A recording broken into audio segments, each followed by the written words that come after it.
I was in the same position at the time. I was looking for a life purpose. I was questioning the meaning of life and I had no idea what to do. I didn't know what to do to make myself happy and I was wondering what my passions were. As I kept reading various books, Find Your Passion, but I was still very confused. I guess I needed a place where I could deeply reflect on things, a place where my mind could finally come to peace and where the solution would emerge by itself. Also, I was ready for a change and willing to go for anything really. There seems to be a real crisis going on for young men aged 18-30. I have found countless examples of young men who are anxious, lacking in confidence, and unsure of what to do. This group seems to be overlooked, but there are a considerable number of lost young men needing extra support. Many don't have the confidence to apply for work, and these are your average males who went to school and fared well at school. Some have university degrees, others don't. But the overriding similarity is that many of our young men worldwide are struggling. More than half of those unemployed report that they suffer from anxiety and avoid meeting new people, according to a report on well-being among youths. According to an article in The Guardian from 2015, nearly 6 out of 10 unemployed young people polled said anxiety had stopped them from sleeping well. Over half said feeling anxious stopped them from asking for help, while 41% said it stopped them from leaving the house. According to a survey of 2,265 16 to 25-year-olds published in a new report by youth charity The Prince's Trust. Martina Milburn, the chief executive of the Prince's Trust, said, "Thousands of young people feel like prisoners in their own homes. It's a vicious cycle. Many young people are so anxious that they are unable to look for work. If you aren't oozing confidence and self-belief, you are easily overlooked in the competitive society we live in. Very few allowances are made for these anxious young people who need extra support. So here is what you need. You'll find yourself on the journey. Each morning you get a chance to define yourself, to improve yourself.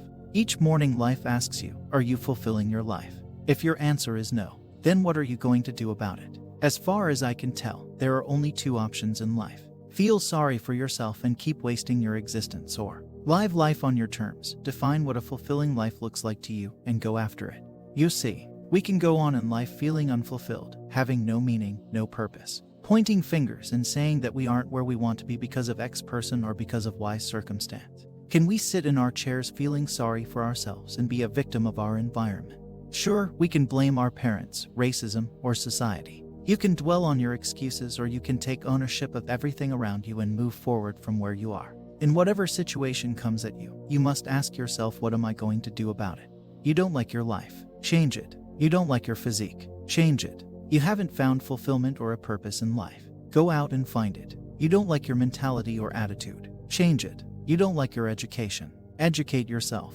Take ownership of your current life circumstances. Define where you want to go and who you want to be. Define what fulfillment means to you and go after it. Fulfillment in life is something that you have to define as an individual. Look at the mirror and answer to yourself, what do you want to do? Every single person has a different definition of what it means to live a fulfilling life. You will have to answer and define it for yourself.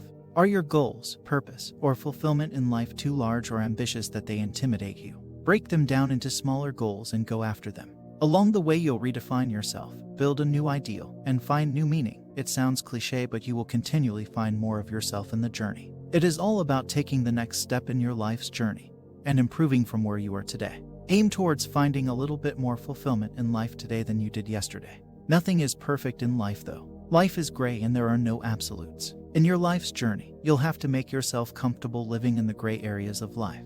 Did you purchase something you wanted for a long time and now you realize some quirk you don't like? Well, try to fix it, and if you can't, then get used to it and move on. You bought your first house and after moving in you discover your noisy neighbors. Well, try to fix it, and if you can't, then get used to it. Save a little more money and in a few years move to a larger house in a better neighborhood. The point is, nothing is perfect. You'll have to work to bring your ideal to life.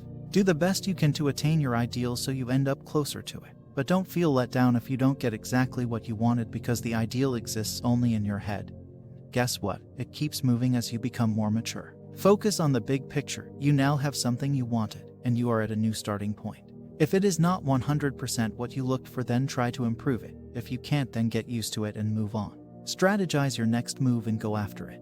Don't feel sorry for yourself. Get used to the imperfections in life. Get used to the gray areas as you move towards your larger goals. Marriage is a great example too. Marriage is an agreement between 2 imperfect individuals who falsely believe life is going to be perfect once they are together. Well, it is not going to be perfect. Both need to get comfortable living with imperfections, living in the gray areas of life.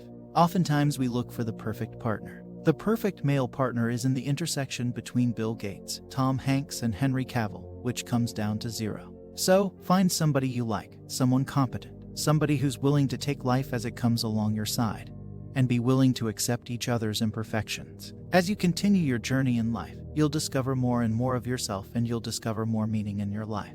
But you have to walk the path you are defining for yourself. Don't be afraid to fail. Don't be afraid to live in the gray areas of life. As you move along, you will find annoying imperfections in life, but try to fix them or accept them as character-building experiences. Don't let them affect your psyche. Define your big picture goals, then define each of them with as much detail as possible. Integrate new information when it becomes available, and keep working. Big picture goals: a house, a degree, a car, a partner, etc. Then define what each of them means to you. Didn't get a promotion? Fine, learn from mistakes, take the feedback like a champ, and use the extra time to prepare better for the next time. Wasn't born with privilege or resources. Go out and find them for yourself. I am not tall enough. Feel comfortable with yourself. Do not compare yourself to others. Aim towards becoming a better version of yourself. Your life, mine, and everybody else's starts like an empty canvas. As we experience new things and as we walk our journey, we add strokes to such canvas. Some are bright and colorful, some are gray, and some are black. Those brush strokes represent meaning and fulfillment. How is your life canvas going to look on your deathbed? The worst thing is to end life with an empty canvas, no decision, no actions. I want mine to be a collage of colors, and I'm aiming at getting mostly bright and lively colors. The only way to add colors is by doing things, by making things happen, and by experiencing new situations and activities in life. The cool part is that you get to define and do your own. You'll find yourself on the journey. You have to define an ideal for yourself and start working towards it. The key to living a fulfilling life is to define your goals and go after them. The journey will teach you how to accomplish them, and it will add strokes to your life's canvas. Go after it. You aren't getting fulfillment in your life. What are you going to do about it?